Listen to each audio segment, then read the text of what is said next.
About 50 miles south of Baghdad on the Euphrates River in what is now Iraq was the old city of Babylon. It was started around 2300 BC by people who spoke Akkadian and lived in southern Mesopotamia. From 1792 to 1750 BC, when Hammurabi was king of the Amorites, Babylon grew into a strong military power. After taking over nearby city-states, Hammurabi made most of southern and central Mesopotamia part of the Babylonian kingdom. Hammurabi made Babylon a wealthy, strong, and important city-state. He wrote one of the first and most complete written sets of laws in the world. It was called the Hammurabi Code, and it helped Babylon beat up on other nearby towns.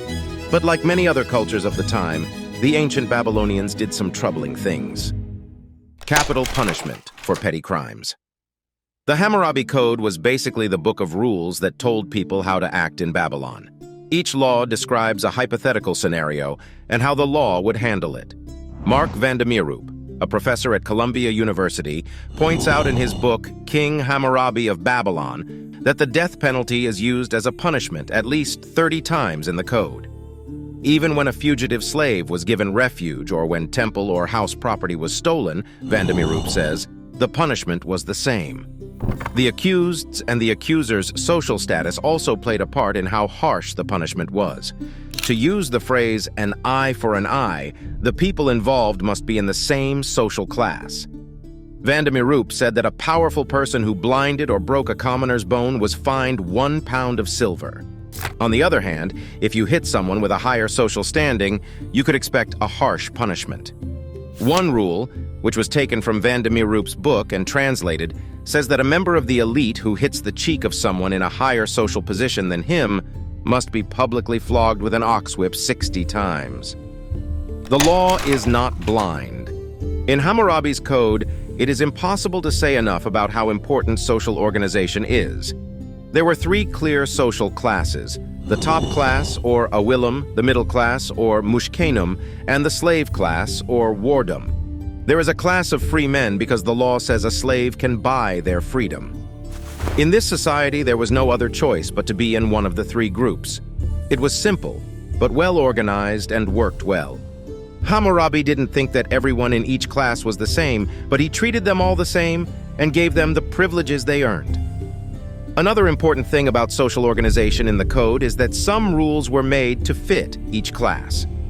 These rules were changed because people who were more critical and did more for society earned higher rewards than people who did nothing. The rules show that each group of people is important in its own way and should be kept separate from the others. If someone from a better class hurts someone from a lower class in any way, the person from the lower class must pay for it. At the end of the day, guys and rich people were given more importance than anyone else. Feeding the gods. The Babylonians believed in many gods and goddesses and honored a large number of them. Some of the gods were state gods, like Marduk, who was thought to be the most important god of Babylon and was said to live in a huge palace. Other gods were more personal, and small home shrines were set up to honor them. In addition to temples for Marduk, there were also temples for important state gods like Ishtar, Enlil, Sin, and Shamash. These temples were all over the city. Inside every temple was an elaborate cult figure of the god or goddess, and only priests, priestesses, and people who worked at the temple were allowed to be in the presence of the god or goddess. Even stranger is that the images were not just seen as ways that God showed himself, but as God himself. The statue had to be fed 3 times a day, given wine and beer, and put on clothes made of jewels. On holiday days, the important gods would be taken through the streets. Child sacrifices. In ancient Mesopotamia, life was hard from birth to death. For babies born with birth defects, the cradle and the graveyard were almost the same thing. According to the Greenhaven Encyclopedia of Ancient Mesopotamia, babies with missing limbs, conjoined twins, and transgender children were often thought to be cursed and thrown into the river. The Encyclopedia of Death and Human Experience says that strange Babylonian babies were left on the side of the road because they were thought to be the offspring of witches and animals. Also killed in what seemed to be religious killings were children and teens.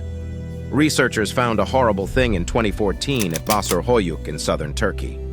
They found a Bronze Age tomb with the remains of 2 12-year-olds surrounded by gold and what looked like 8 human sacrifices. These people were buried between 3100 BC and 2800 BC, says the Natural History Museum. 6 of the people who were sacrificed were young when they died. They were between 11 and 20 years old. An 11th body was found, but it might have been from a different grave. At least 2 people were stabbed to death because of the evidence, but it was not clear what these killings were all about. Dr. Brenna Hassett, who was in charge of the dig, thought that these kinds of killings were used to keep the population in check. Bride auctions. Marriage has always had strange ties to the idea of property. This is true even for today's love weddings, which could lead to alimony payments or the split of property if the relationship ends. In ancient times, men usually thought of their wives as their property. In ancient Mesopotamia, marriage was a legal contract between the father of a girl and another man, or more typically between 2 families, which functioned as the basis of society. Brides were often bought at sale in old Mesopotamia.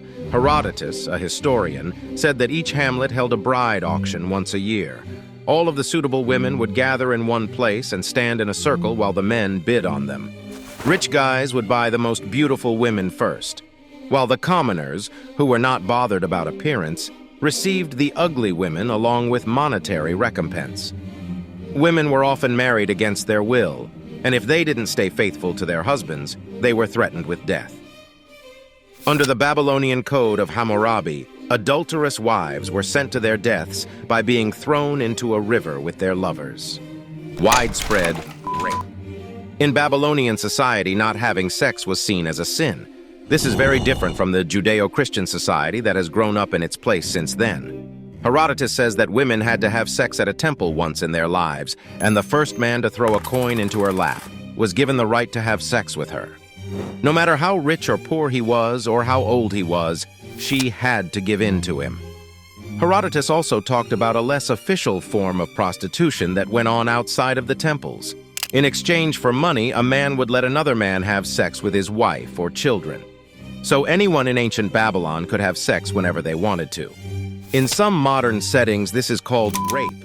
But in Babylonian culture, which was obsessed with having children, it was just the way things were done. Sacrifices and worship of their sex goddess Inanna, who was also called Ishtar, were important parts of their religion. Think about it for a moment. There was once a society on Earth where refusing sex was a sin. This is shown again by the fact that people will do anything sexual if they can think of it. Party orgies.